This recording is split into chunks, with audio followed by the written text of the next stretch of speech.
Thank you very much. So, I have a secret to share with you. I was going to keep it for a while, but I feel since I'm amongst friends, I might as well share it now. Building an innovation culture is really hard.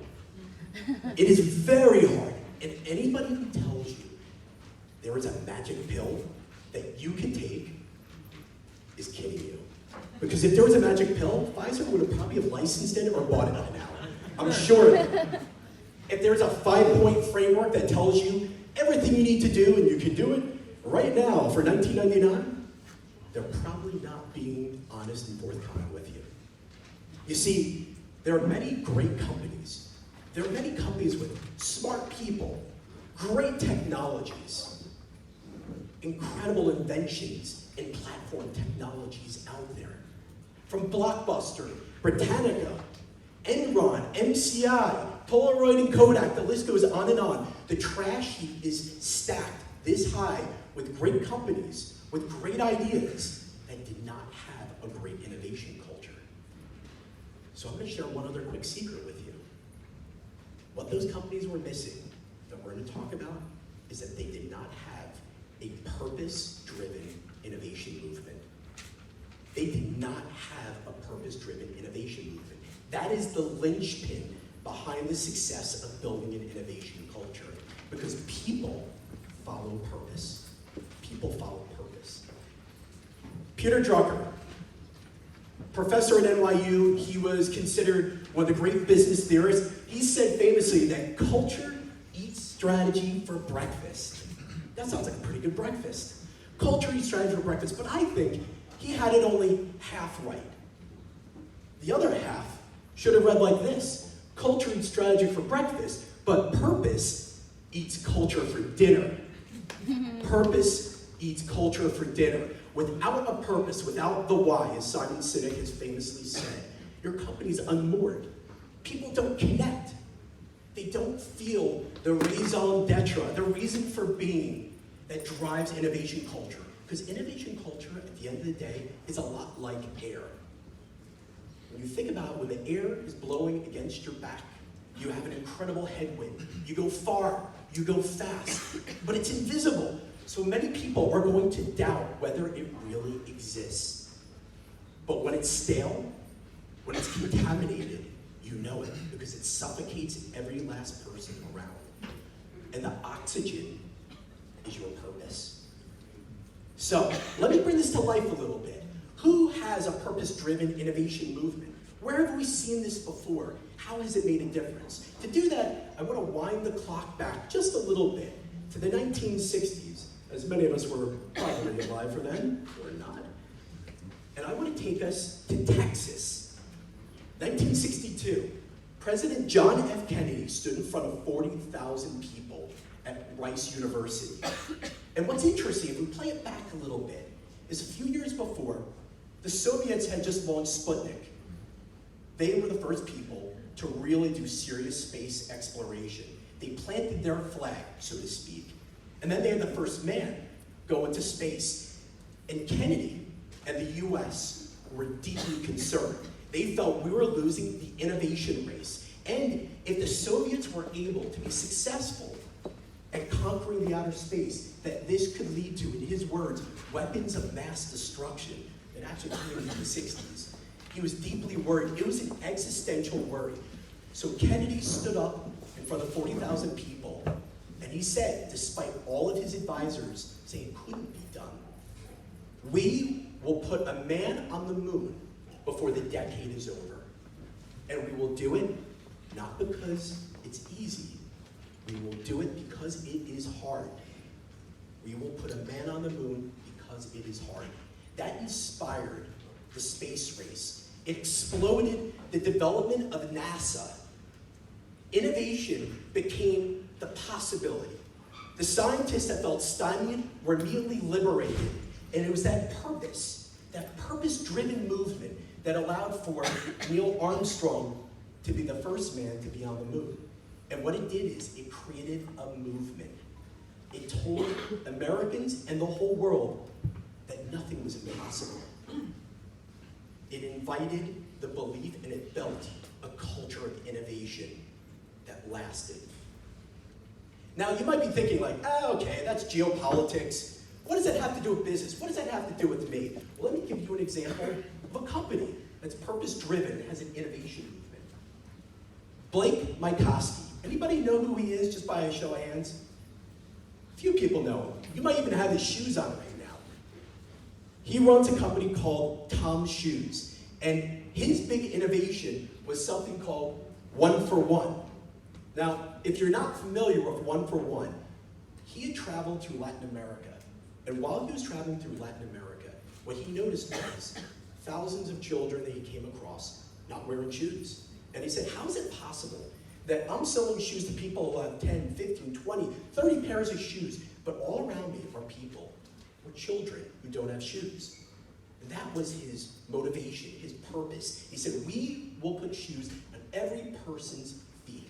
Every child and adult should have shoes on. It sounds rather humble, but this is what motivated thousands of people that now work for Tom's every day to do things differently. What it's led to is the 1 for 1 movement, where every time a person buys a pair of shoes, they donate a pair of shoes. And that social responsibility, that invitation, has motivated their employees to do big things. From transforming their technology platform to moving into coffee, eye care, clean water. In the words of one of their senior executives, we're really a giving company that achieves our purpose through sales. They've inspired a whole generation of people inside of Tom's to do things differently. Their culture and their DNA has been transformed because he had a purpose, and it was a purpose-driven innovation movement that's changed that organization. Now, you may be saying to yourself, yeah, that's one company. This sounds good, save the world, blah, blah, blah. All right, well, it actually has payback. And this is an interesting finding. There's a couple of studies, but this one I thought was most interesting because Harvard Business did a review of a number of different companies, several hundred companies. And what they found was that organizations that had a clearly articulated purpose versus those who don't had significantly outperformed companies that lacked a clear articulated purpose. Their growth, as you can see from that black chart, are those who had a significantly, clearly articulated purpose statement in their organization. And those who don't, they're flat or declining. So what that means is purpose has payback. Purpose has payback. It's not just building an innovation culture. It also motivates people to do better in their organizations. So it brings me back to this point. If you want innovation culture, which I'm sure many of you do, you need to have a purpose-driven innovation movement. Start with the purpose. Now, what does it take? I believe there are 3 key ingredients that you need to account for, build, and cultivate in your organization. Those 3 things are, number 1, it's got to be bold and inspirational. JFK, very bold and inspirational, but I'm going to kind of build this out a little bit more with another example. It's got to be deliberate. Now, what do I mean by being deliberate? It's very intentional, stepwise. It appeals to the left-brain thinkers out there. It's not just about feeling good and doing good. It's about a clear methodological approach that gets you from A to B. And last but not least, it's got to be personally connecting. I have to be able to connect with it on an individual level. It's why Tom's was so successful. Every person, every employee believes in what they're doing. They know what they're doing because they care, and it attracts the right people, and it retains the right people.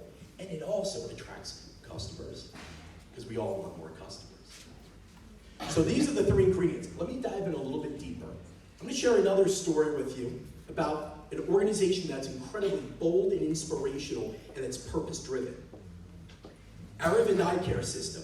Now, I've talked about this company a decent bit, and what I find is very few people have even heard of Aravind Eye Care. Anybody heard of Aravind, by just out of curiosity?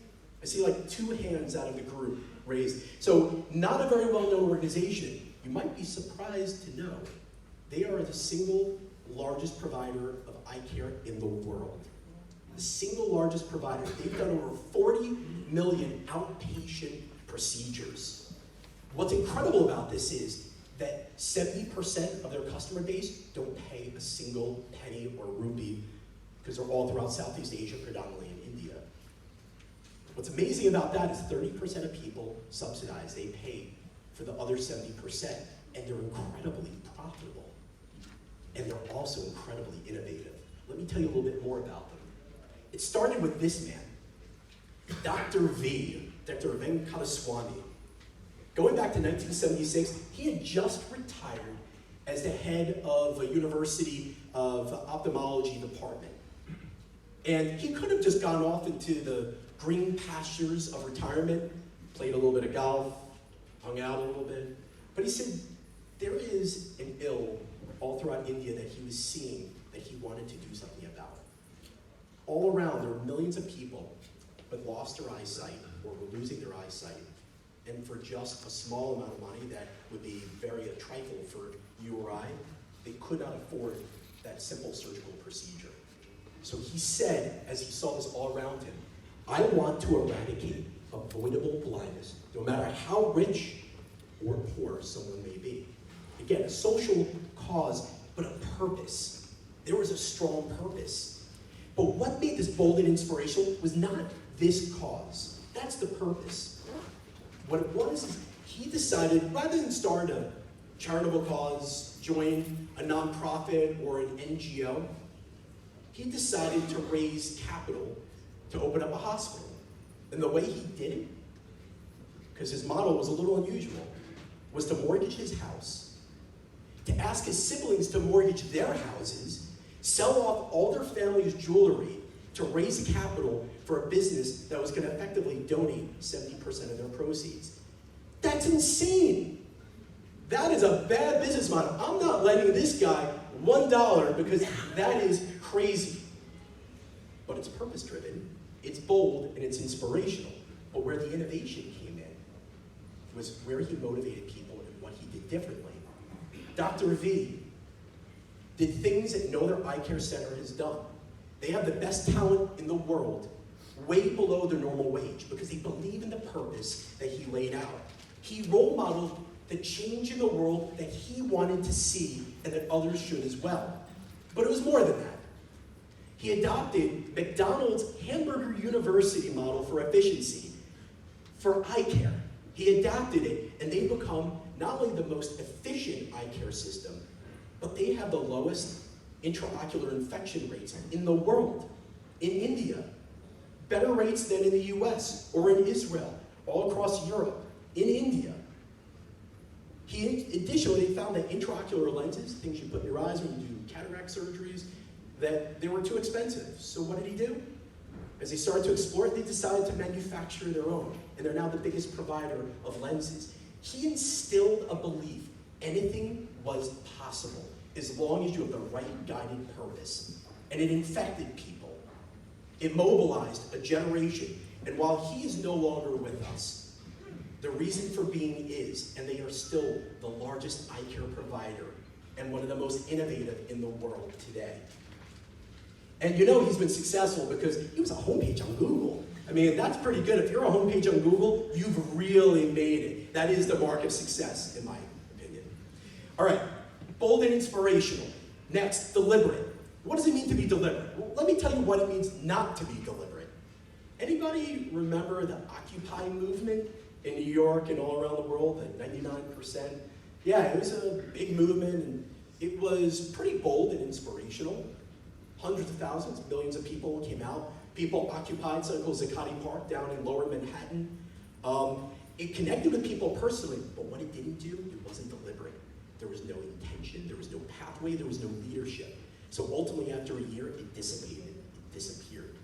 Deliberate matters. People want to know how you're going to get from A to B. So let me tell you where that has been done.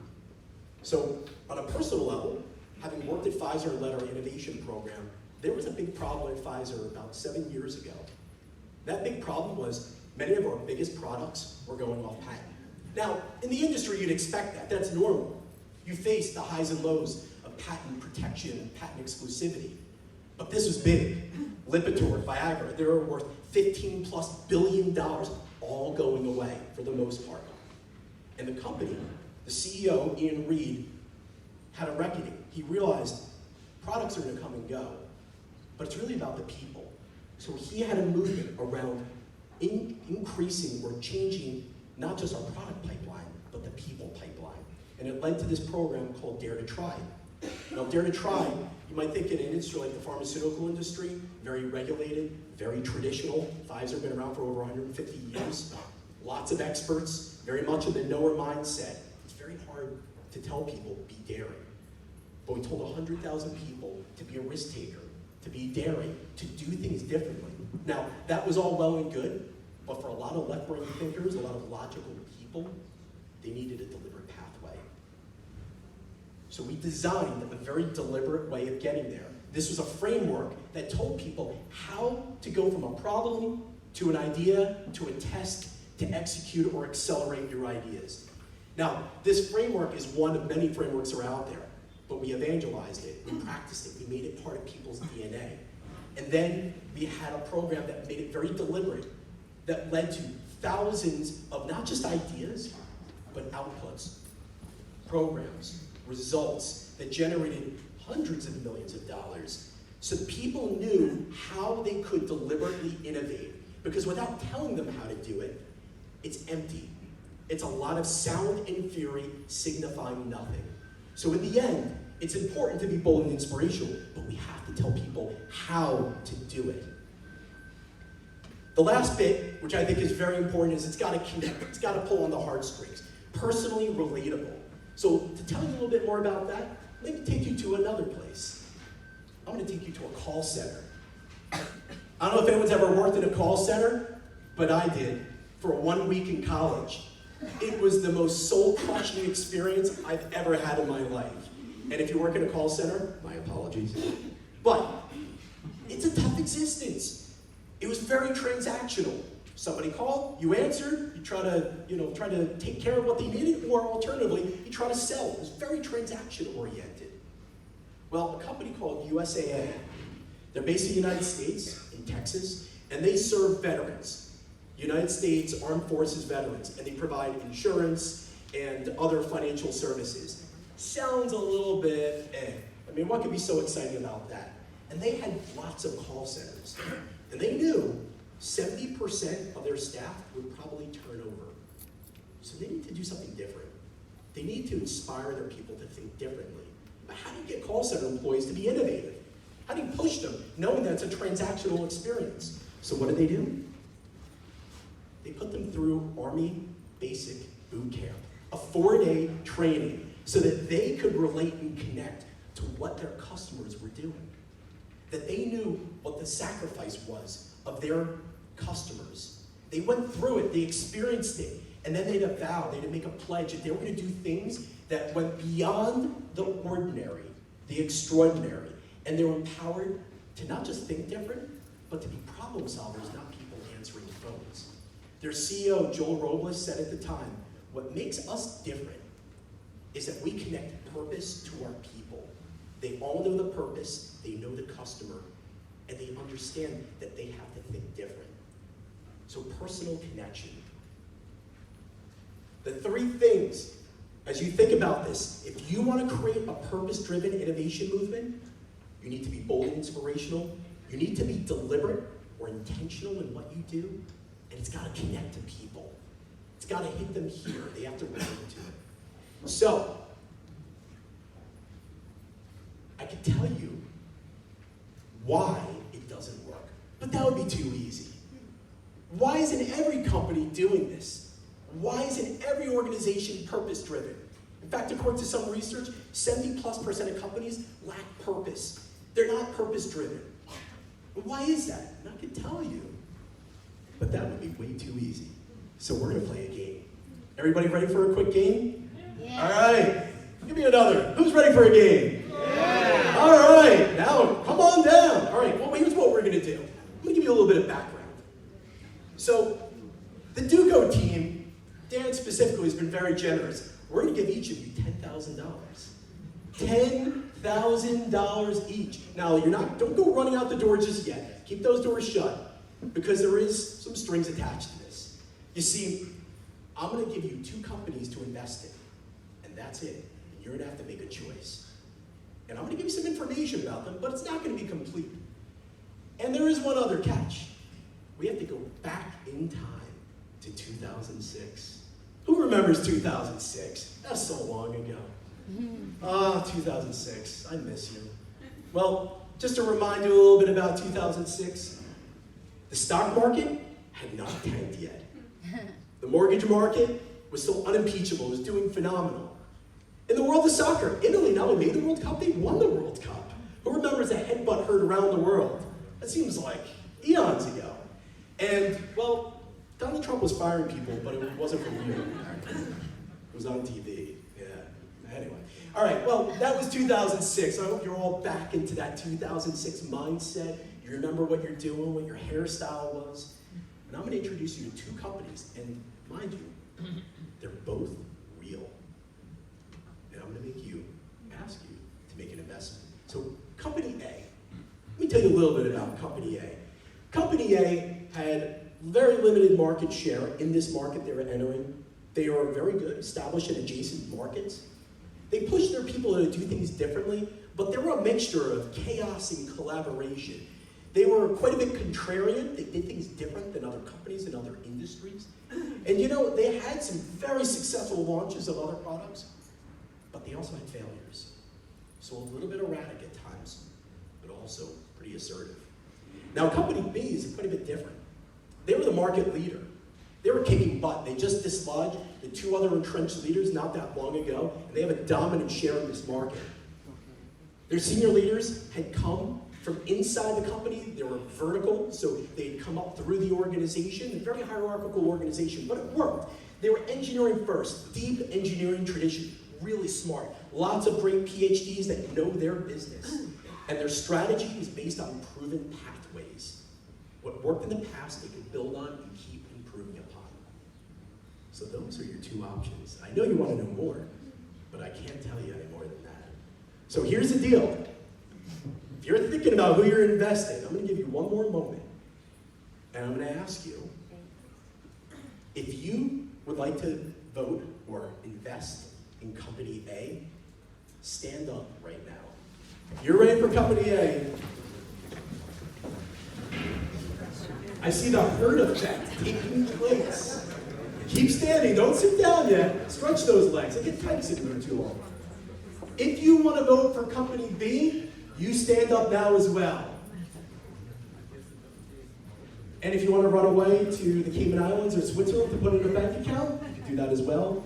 But I'm going to try to ask everybody to make a vote. So if you're going to vote for A or B, you should be standing. All right. Here's the deal. If you invested your money in Company A, you would put your money in Apple. Anybody think it was Apple? There are a few heads nodding, yeah. But who do you think you invested in if you invested in Company B? IBM. Wow, a lot of good guesses, but actually, it was Research in Motion. RIM, the maker of BlackBerry. Now, in case you don't know the history of these 2 companies, let me tell you what your financial return was. If you invested in Apple, you had a 650% return. That's amazing. You could run off to the Cayman Islands. But if you invested in Company B, in BlackBerry, wah wah, you may have enough money to buy a new iPhone. You might just have enough money for that new iPhone. I'm not even sure now. It might be more. Yeah, you did not do well. In fact, today they have less than 1% share of the market. But let me wind this back a little bit, because the debrief is really important about why we did this and what we can learn from it. So, just by a curiosity, show of hands, who owned a BlackBerry at one time? Wow, good percentage of you had a BlackBerry. I had a BlackBerry too. When I worked for a company, Roche, a Swiss pharmaceutical, you knew people's status in their company not by their office furniture, not by the position of where their office was located in the company. It was whether or not you had the most up-to-date BlackBerry. And those people with the coolest BlackBerry walked around like this, like they thought it was a Starbucks cup of coffee, and they were showing off the logo and the label on it. But you see, today, not so prevalent. You won't see too many of them. Does anybody want to admit that they have a BlackBerry still? No, they're hiding it. Oh, someone does! That's when you work in the government. That's not your fault. It's not your fault. We'll talk about it. Yes, there are still a few BlackBerries that are circulating. Some of them are paperweights. Some of them are used in the government agencies. But does anybody know this guy? Anybody know who this is? His name was Jim Balsillie. He was the co-CEO of BlackBerry. Now, Jim today, a lot of people laugh about Jim because they're like, oh, haha, BlackBerry, look what happened to them. But Jim was an interesting guy. He was very sharp. He was the one who really innovated the idea of the keyboard on the BlackBerry. He's the one who grew and penetrated the corporate market. And he believed that the BlackBerry would never cede the corporate market. They owned it. And it was all about getting more and more share in that corporate space. And if you looked at the market at the time, this is what it looked like. Right around the time we were investing, BlackBerry had a dominant share. There was this product called the Palm Trio, if you knew the Palm Trio. It was a pretty cool product, but it was taking a nosedive. And this Apple iPhone thing, it was kind of small. And Jim Balsillie had said, it's not going to do it. They're a trinket. They're a toy. We're serious. Corporate customers were the main users, love us for the keyboard. It ain't ever going away. And it just so happens that I have in my possession right now, not a BlackBerry, but I have some rare video footage of Jim talking about his role at RIM and what the future held. So let's see if we can get our videos Yeah, working. say hello to Mr. Jim Balsillie.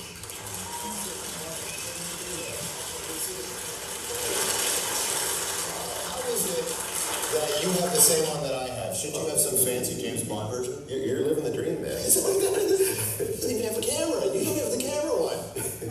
How are things going? Things are really good, thanks. Yeah, excellent. Did you imagine, all the things that have sort of changed in your life in the last 10 or 15 years? A lot less has changed than you would think. Really, a very normal life, kind of. It's just a whole lot more zeros on everything. Yeah. Which is great if the decimal point's in the right place. Where RIM has gone in the last, did you have a moment where you thought, okay, I think we've reached, we're here? Not a lot, really. I don't sort of think that way. I don't sort of look up too much. I don't look down too much. It's the great fun is doing what you do every day. And I'm sort of a poster child for not sort of doing anything but what we do, every day. So, I don't really think about it a lot, no. Do you get the sense that at this point, with what the BlackBerry itself, that device has done for your company, that it's a matter of time before other people, like the iPhone didn't really do it, but do you ever look at it and go, what are we going to do if this isn't our primary business, growing RIM beyond something like a BlackBerry? No. Probably die. That'll just be it. We're a very poorly diversified portfolio. It either goes to the moon or it crashes to Earth. So, it's making it to the moon pretty good. So totally stay with it. Wow. Could you imagine? Jim must really regret doing that interview now.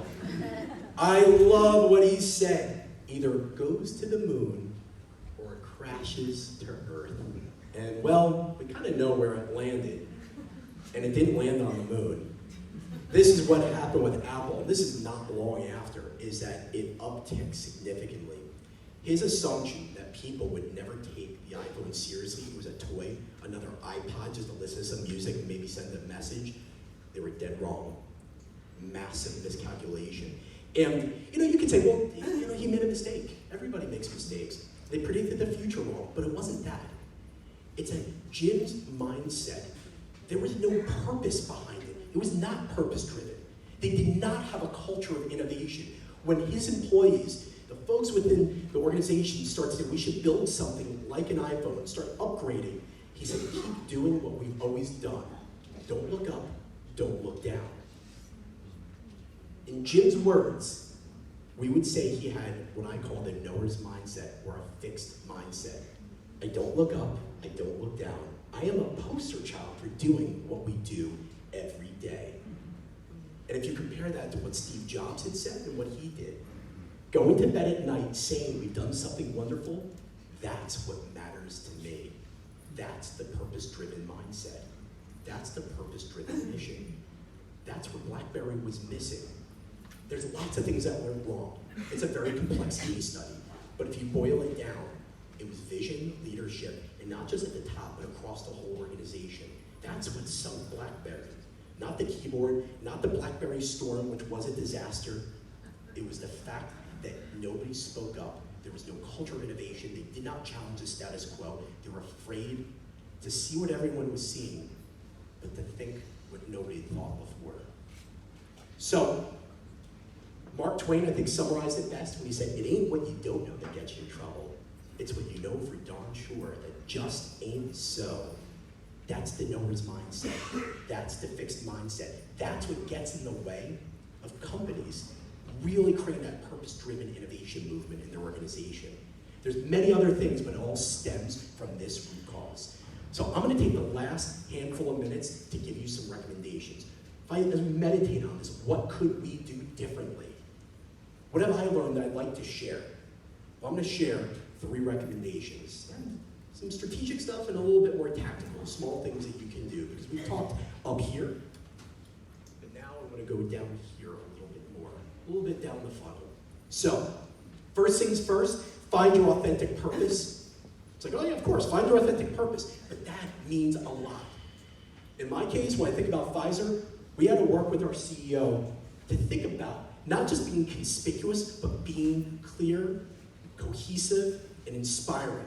And that meant pushing him to not just be out in the open and talking about this, but going beyond the corporate script, thinking differently and pushing. So we helped shape that, but also let that flower, let that come out. It was not just our CEO either. It had to do with also working with other leaders in the organization. There's a term that's used in corporate innovation, the frozen middle, the permafrost.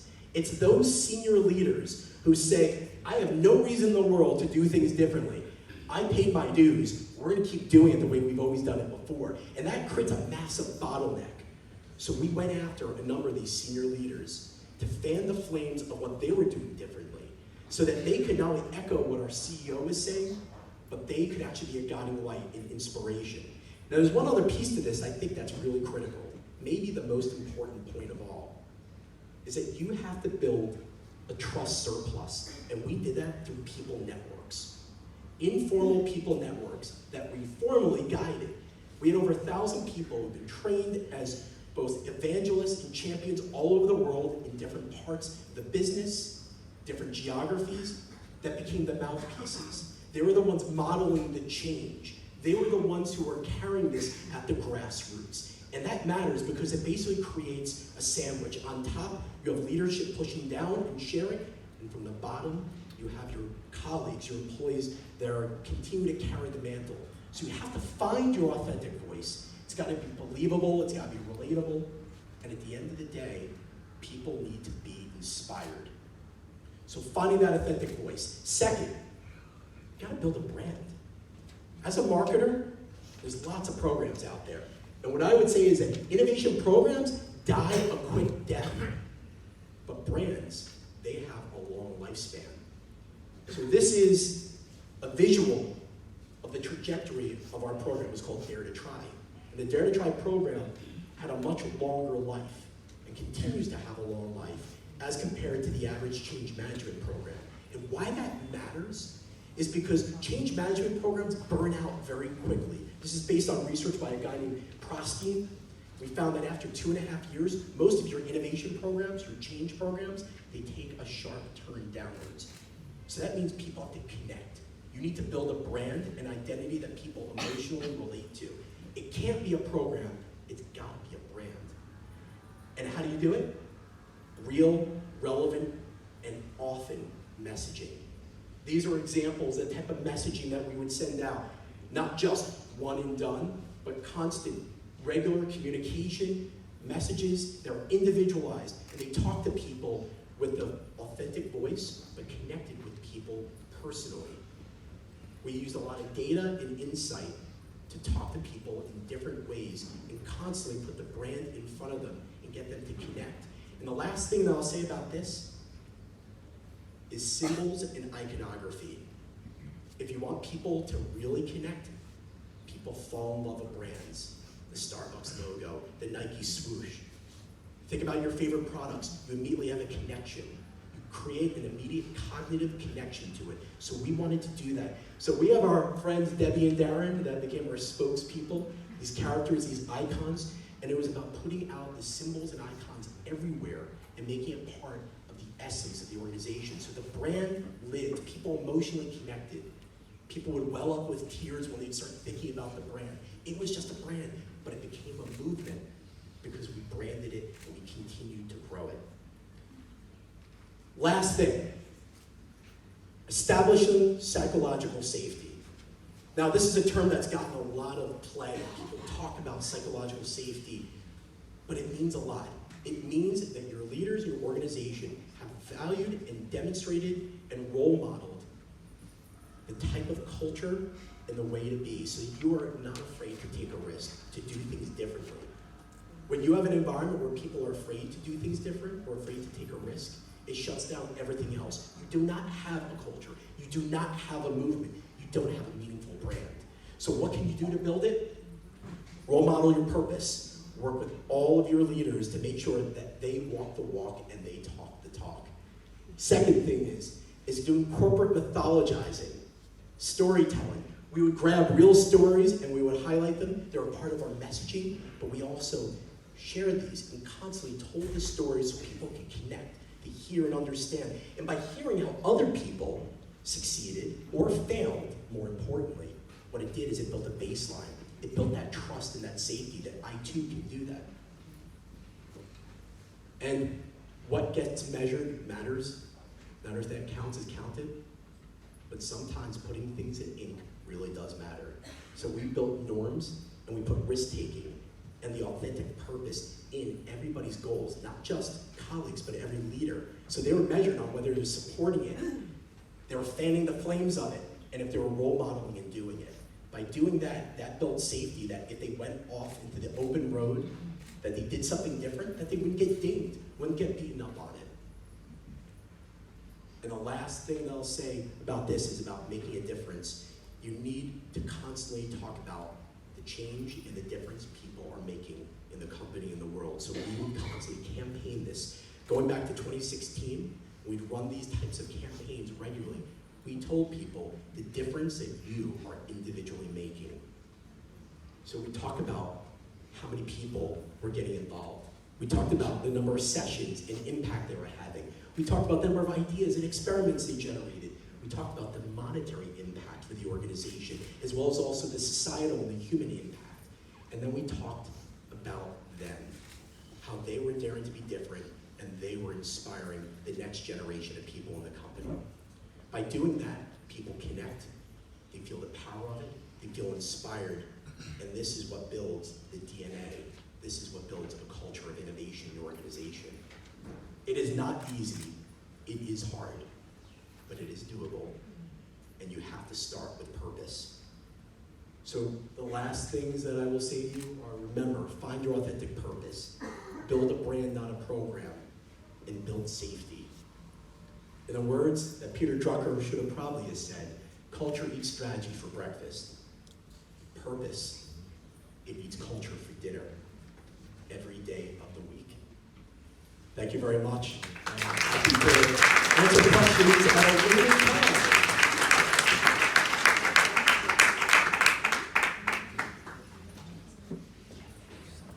Thank you very much, Dan Sewell.